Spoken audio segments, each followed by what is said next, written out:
What are some of the natural and integrative therapies that you guys are using in your clinic? Yeah, so in addition to, obviously, we want to kind of make sure that we have the lifestyle, we have that really kind of focused in. We have also kind of clean out the environment, so we want to look at the terrain and clean out. So let's say if you're dealing with heavy metals, it's a lot of lead, then you bring in things like different chelation components.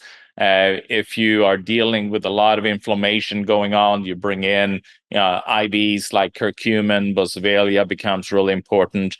You also can look and see, if the tumor is sensitive to like EGCG or resveratrol, then you can bring in those as different IVs.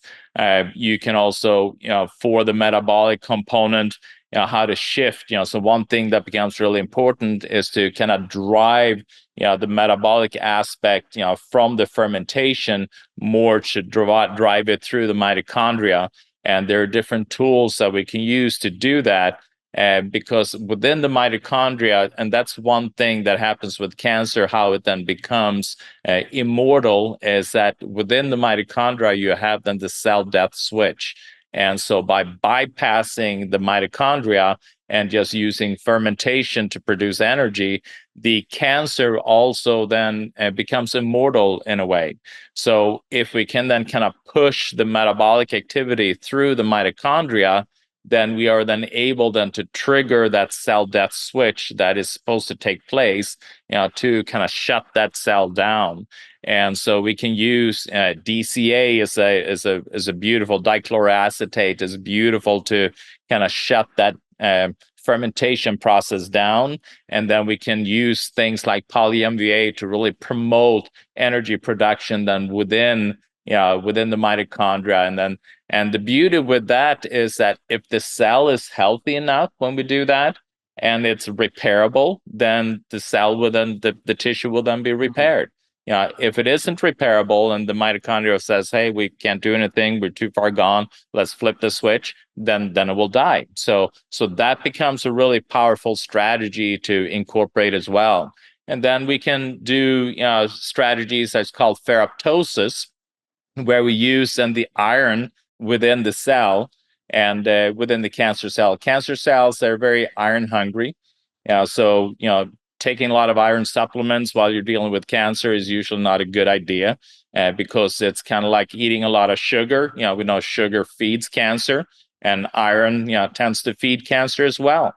But we can use that to our benefit using things like vitamin C, high dose vitamin C, and also an IV, called artesunate, and that helps to then trigger oxidation of the iron that exists within the cancer cell. And the cancer cell doesn't really have the enzymes to protect itself from that oxidation.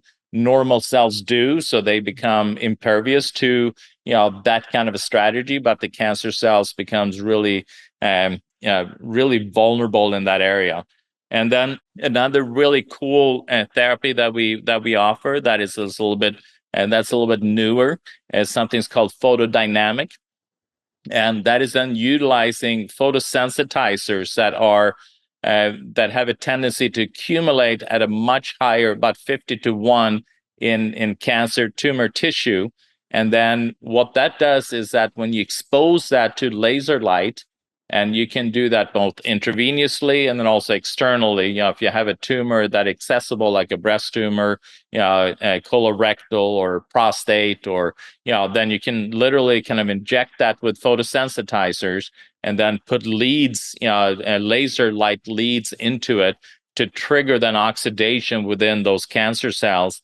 And you can do that also systemically by then having an optic needle that's inserted intravenously, so that as the blood passes by, it gets then treated by that photodynamic action. We have the photosensitizer attaches itself to these kind of floating cancer cells, and then you blast that with a laser light, and the photosensitizer just really intensifies it within the cancer cell. And the beauty of that, not just kind of killing the cancer cell in itself, is that it also triggers like a vaccine effect, because here you are blasting these cancer cells, and then so you have little components that are then entering into the bloodstream. That allows an immune system to kind of check that out and then trigger an appropriate antibody response to it. So these are some of the kind of cool therapies that we will offer. I mean, obviously, there's a huge amount of more things that we do, but that's just kind of like a little sample of some of the things that we do. Yeah. So you guys obviously are using a lot of things, different IVs that you were talking about, different supplements, different advanced therapies like the photodynamic therapy. Are you guys doing hyperbaric oxygen, hyperthermia, anything along those lines? Yeah, so we do a number of different oxygen therapies, a number of different hypothermia therapies as well. In addition to things like PMF, yeah, it becomes really important Yeah. as well.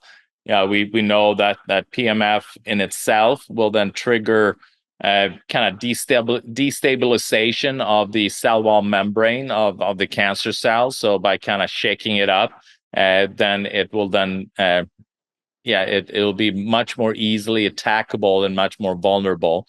We use things like soft wave as well, where we Yeah. use sound pulses to also create that instability. We bring in frequency medicine as well. We use a tool that I love called Monicore that uses AI in order to be able to kind of measure to see, which dysfunctions that exist at 750 points, through your whole kind of meridian system, and then feed back the complete opposite of what that dysfunctional frequency is to neutralize it. So that is kind of AI technology that's frequency based, and they're amazing stories with that one alone, how people have gotten out of cancers that should have taken them out within a few months, and then all of a sudden they're here cancer free still many years later.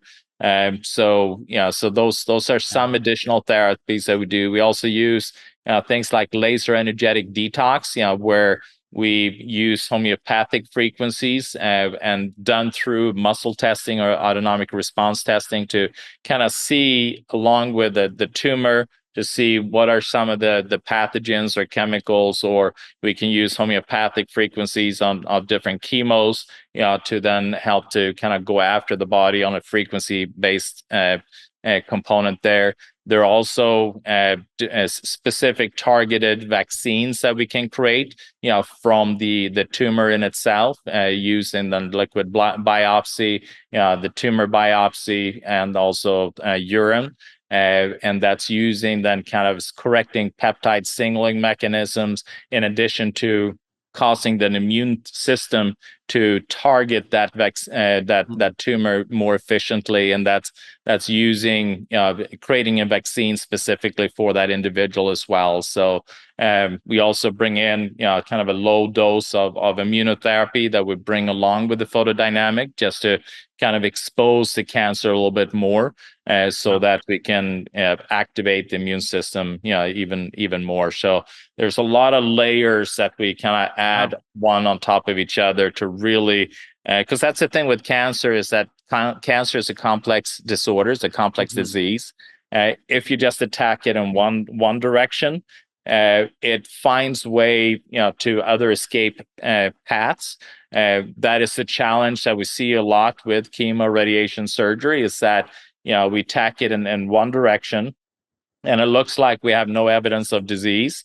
But because the cancer is systemic and it is chronic, it finds other escape mechanisms that it will then use to then proliferate and exist. So it's an intelligent organism that is very complex, and so we need to treat it with respect, and we need to then kind of go after it from a very comprehensive point of view. Doesn't mean that chemo radiation surgery is not needed at times.